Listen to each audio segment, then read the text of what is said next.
In the history of world cinema, there are faces that don't just belong to the screen, they become part of popular culture. Carolyn Jones is one such icon.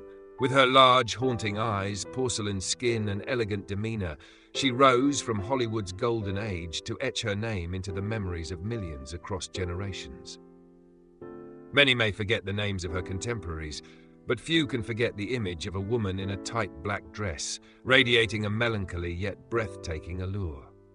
To mention Carolyn Jones is to mention Morticia Addams, the soul of the classic TV series The Addams Family. This role not only brought her global fame, but also created the image of a strange yet graceful woman, both eerie and endearing. She transformed a comic character into a living, breathing presence, full of vitality and enchantment, making Morticia one of the most beloved female characters of all time. Yet, if we only view Carolyn through the lens of the Addams Family, we miss a truly accomplished talent recognized early by critics. Before becoming the matriarch of the Addams Family, Carolyn was already a respected actress with an Academy Award nomination. She shared the screen with legends like Elvis Presley and Frank Sinatra, always managing to shine even in brief appearances. Her talent and beauty seemed to promise a brilliant and fulfilling life. Yet behind the radiant spotlight and Morticia's mysterious smile lay a life filled with upheaval, extraordinary resilience, and a steel spirit few could imagine. That resilience became most evident in her final years, when she faced a tragedy that struck unexpectedly in the sky. A silent life and death battle she chose to confront with all the pride of a star. It was a fateful day in 1981, when Carolyn Jones was on a flight from her hometown Dallas to Los Angeles. Mid-air, a violent pain struck, causing her to collapse completely.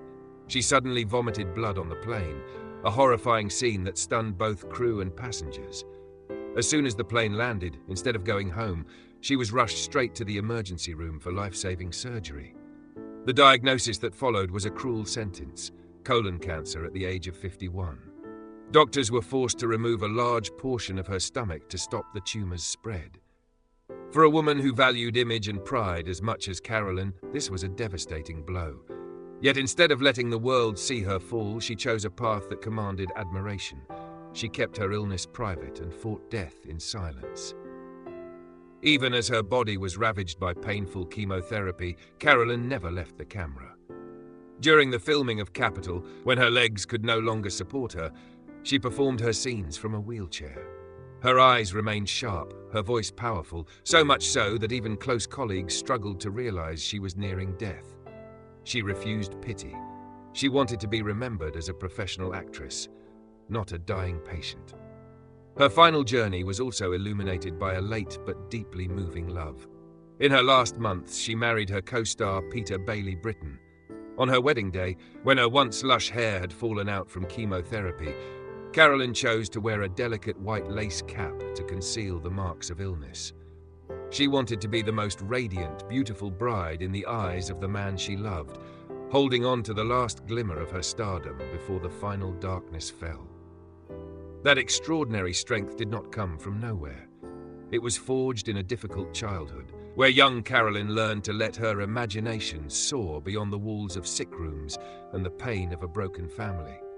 Few know that before becoming the queen of glamorous roles, Carolyn Jones grew up in a grey and fear-filled reality. At just 4 years old, her father left, abandoning the family during the Great Depression. Her mother, suffering from agoraphobia, rarely dared to step outside. They moved to Texas to live with grandparents, where financial struggles weighed heavily on young shoulders. Fate seemed determined to test her further by burdening her with chronic asthma. While other children played under the southern sun, Carolyn was confined within the walls of her room. Her breath was often stolen by asthma attacks, but in those suffocating moments, her imagination soared further than ever. She immersed herself in worn film magazines, listened to radio dramas, and built a world where she was the leading character. Those years of illness nurtured a burning desire to become a star. For Carolyn, acting wasn't just a profession. It was her only escape from a fragile body and a harsh reality. She promised herself that one day, the world would see her not with pity, but with admiration. At 17, with her savings, she left Texas for the Pasadena Playhouse, a renowned training ground for stars. There, she honed her acting skills, shed her rural accent, and met her first husband, Don Donaldson. It was the beginning of a long, difficult journey of reinvention in pursuit of Hollywood. But Hollywood was never kind to half-hearted dreamers. To truly succeed, Carolyn knew she needed a complete transformation, both in appearance and identity, to meet the industry's ruthless standards. Upon arriving in the land of dreams, Carolyn Jones realized that natural beauty alone wasn't enough to catch the attention of studio moguls at Paramount Pictures or Warner Bros. To survive in an era where beauty was measured by rigid ideals, she underwent a dramatic transformation, embracing cosmetic surgery to refine her features, dyeing her hair a radiant blonde, and spending countless hours training to eliminate her Texas accent, replacing it with the polished voice of a sophisticated lady. Her efforts finally bore fruit when she secured an official contract with Paramount Pictures after an impressive audition at the Players Ring Theater. In the moment she signed that contract, Carolyn Jones felt as though she had touched the peak of glory, where poverty and the asthma attacks of her past would be left behind forever. She stepped into her debut film, The Turning Point, with all the hope and passion of a newcomer, eager to prove herself. But Hollywood is a fickle lover. As soon as filming wrapped, Paramount abruptly terminated her contract without any clear explanation. From the position of a promising star, Carolyn was thrown back onto the streets with empty pockets. The shock was so brutal that she and her sister had to scrape together loose change to pay rent, surviving on meager meals and the anxiety of an uncertain future. Poverty once again closed in, but it did not break her spirit. Instead of returning to Texas in defeat, she chose to stay, persevering through minor roles and exhausting auditions. It was during this most difficult period that she met a young man, an ambitious screenwriter, who would later form one of Hollywood's most powerful alliances with her, yet also bring her deep and lasting pain.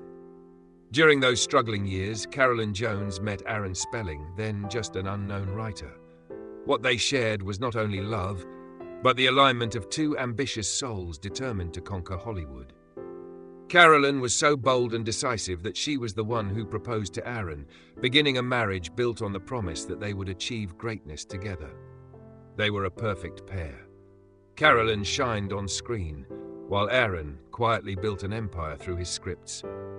To fully dedicate herself to her rising acting career, Carolyn made a deeply personal sacrifice. She chose not to have children. To her, every role was like a child, and she feared motherhood might dim the artistic fire within. She devoted every moment to her craft, waiting for the breakthrough that would cement her place among the greats. Yet fate often plays cruel tricks. In 1953, her greatest opportunity came with a role in the classic film From Here to Eternity. Carolyn came very close to landing the role of Alma, a character powerful enough to transform her career. But just before filming began, a severe bout of pneumonia with a fever of 104 degrees Fahrenheit, 40 degrees Celsius, struck her down. The role went to Donna Reed, who later won an Academy Award for the very part Carolyn had dreamed of. Losing the role due to illness was a deep blow to Carolyn's pride.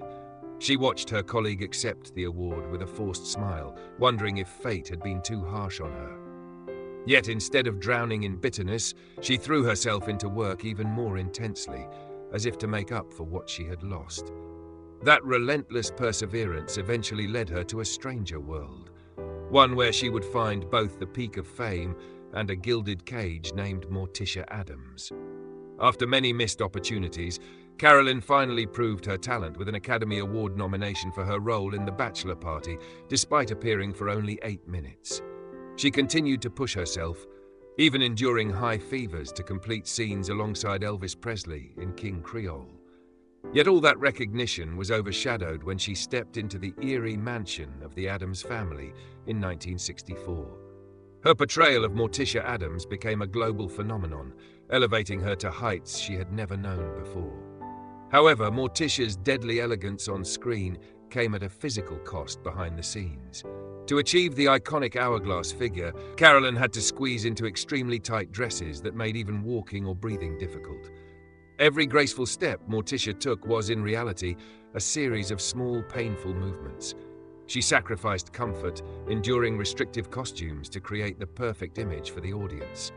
When the show was cancelled after just 2 seasons, another tragedy struck, the curse of a defining role.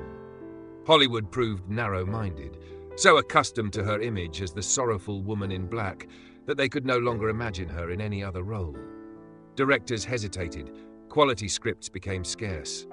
Morticia, once a brilliant launchpad, turned into a beautiful cage that trapped her career, reducing her to a symbol of the past while she still longed to contribute more. The pain of being typecast slowly ate away at her, but Carolyn did not blame fate. Instead of fleeing Morticia's shadow, she chose to live with it, turning it into her lasting legacy. When death began calling through the relentless pain of cancer, she made one final, meaningful gesture to close her journey. In August 1983, at her home in West Hollywood, the world said goodbye to Carolyn Jones. She passed away at 53, an age when many actors are just reaching their prime. But for Carolyn, those 53 years were worth double or triple, because every moment was a battle against illness, prejudice, and her own limitations.